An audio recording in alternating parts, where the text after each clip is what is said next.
শোনো, কাল থেকে আর অফিসে আসার দরকার নেই। কেন ম্যাডাম? এই মাসে কতদিন অফিসে এসেছো তুমি? আসলে ম্যাডাম বাড়িতে একটু অসুবিধা হয়ে গিয়েছিল, ওই কারণেই ছুটি নিয়েছি। সামনের মাস থেকে আর হবে না, সত্যি বলছি। এমন কি অসুবিধা হয়েছে বাড়িতে? ওই ম্যাডাম আমার বউ না প্রেগনেন্ট, 8 মাস চলছে, আর ওর খেয়াল রাখার জন্যই ছুটি নিয়েছিলাম।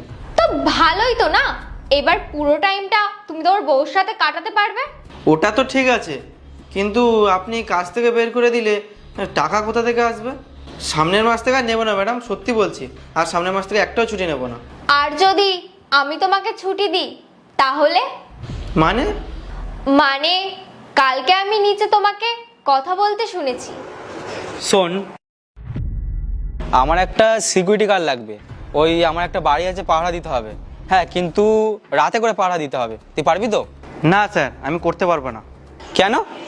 ওই স্যার আমার বউ না প্রেগনেন্ট, আর আমি রাতে করে ওরই দেখাশোনা করি, আর দিনের বেলা তো এখানেই ডিউটি করি, আর আমি পারবো না স্যার। আচ্ছা ঠিক আছে, আমি তাহলে অন্য ছেলে দেখে নিচ্ছি। তোমার তো আমাকে আগেই বলা উচিত ছিল যে তোমার বউ প্রেগনেন্ট। আমি তোমাকে আগেই ছুটি দিয়ে দিতাম। আর হ্যাঁ, কাল থেকে তোমার অফিসে আসার কোনো দরকার নেই। কিন্তু ম্যাডাম আপনি যদি ছুটি দিয়ে দেন তাহলে টাকা কোথা থেকে আসবে? আর ডেলিভারিও করাতে হবে, টাকা তো লাগবে। তার চিন্তা তোমাকে করতে হবে না, আমি তোমার স্যালারি কাটবো না।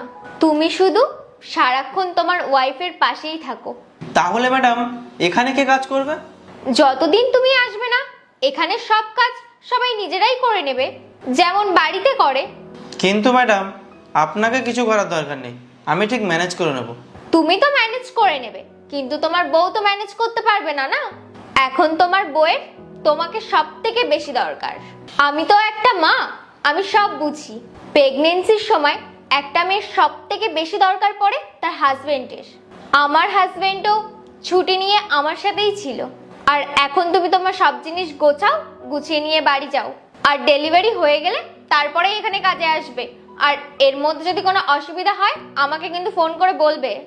আপনাকে অনেক অনেক ধন্যবাদ ম্যাডাম। এতে ধন্যবাদ দেওয়ার কোনো দরকার নেই, এই ছুটিটা তোমার অধিকার। অফিসের যত স্টাফ আছে সবাই পায়। আর যখন ডেলিভারি করে আসবে ফের, তখন কিন্তু আমার জন্য মিষ্টি আনতে একদম ভুলবে না।